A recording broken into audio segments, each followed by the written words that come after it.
আরে তুমি শাড়িগুলো বের করেছো কেন? এই শাড়িগুলো আমি মার জন্য রেখেছি। আর এই শাড়িটা কেনা হয়েছে, তুমি তো কাজের জন্য ওইদিকেই যাচ্ছ, মাকে একটু দিয়ে দিও না। আরে বাবা, আমি অনেক দরকারি কাজে যাচ্ছি। ওদিকে গেলেও বা আমার হাতে এখন সময় নেই গো এখানে ঢোকার। বরং তুমি একটা কাজ করো, এগুলো রাখো। মা তো কদিন পরেই যখন আবার আসবে তখন তুমি দিয়ে দেবে মাকে। জানি না মা কবে আসবেন, তুমি যখন ওদিকে যাচ্ছ একটু দিয়ে দিও না। আমি খুব পছন্দ করে শাড়িগুলো রেখেছি গো। তা কালকে তো তোমার মাও আসছে এই বাড়িতে, তার জন্য কি কিনেছো? আমার মার কাছে অনেক শাড়ি আছে, সেরকম হলে আমার আলমারিতেও শাড়ি আছে, ওখান থেকে না হয় মাকে আমি দিয়ে দেবো, সেটা কোনো ব্যাপার না।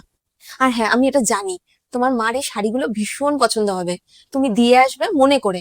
আর আসার সময় মা দেখবে আমার জন্য নাড়ু বানিয়ে রাখবে, ওটা কিন্তু নিয়ে আসবেই আসবে। আমি যখন ওই বাড়িতে যাই, মা তোমার জন্য নাড়ু বানিয়ে আমার হাত দিয়ে পাঠিয়ে দেয়। এবার যদি আজকে বানিয়ে না রাখে, তখন কি হবে? ওটা হতেই পারে না, কারণ তোমার মা সব সময় নাড়ু বানিয়ে স্টক করে রেখে দেয়।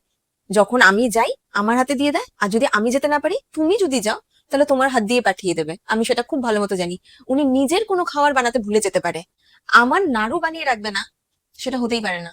আহ, আচ্ছা, তোমাকে একটা কথা জিজ্ঞেস করব। হুম, বলো। আমার মা তোমার কাছে তোমার মায়ের মতন হয়ে উঠতে পেরেছে? না, কারণ তুলনা জিনিসটা সম্পর্ককে ছোট করে দেয়। বাপের বাড়ি যেরকম মায়ের থেকে শুরু হয়, শ্বশুর বাড়ি সেরকম শাশুড়ির থেকে শুরু হয়। মা হাত ধরে জীবনের প্রথম হাঁটাটা শেখায়, আর শাশুড়ি মা নতুন সংসারে আসার পর কিভাবে সংসার চালাতে হয়, কিভাবে চলতে হয়, সেই প্রথম পথ চলাটা শেখায়। মা ব্যথা পেলে বুকে জড়িয়ে ধরে, কাঁদতে দেয় না। আর শাশুড়ি মা যন্ত্রণাটাকে বুকে চেপে রেখে হাসি মুখে সবার সামনে কিভাবে থাকতে হয় সেটা শেখায়। বাপের বাড়িতে অধিকারটা প্রথমেই পাওয়া যায়, কিন্তু শ্বশুর বাড়িতে প্রথমেই পাওয়া যায় দায়িত্ববোধ, কর্তব্য। আর অধিকার? অধিকার সেটা তখনই পাওয়া যায় যখন শাশুড়ি মাকে শাশুড়ি মা নয়, নিজের মায়ের মতন মানিয়ে নেওয়া হয়। সত্যি, আজকে তুমি সম্পর্কের গুরুত্বটাকে খুব ভালোভাবে বুঝিয়ে দিলে। আচ্ছা আচ্ছা, অনেক হয়েছে। এবার তোমার এই কথা বলা বন্ধ করো, আর ব্যাগটার মধ্যে এগুলো ঢুকিয়ে গুছিয়ে নাও, না হলে এবার কিন্তু তুমি বাসটা মিস করবে।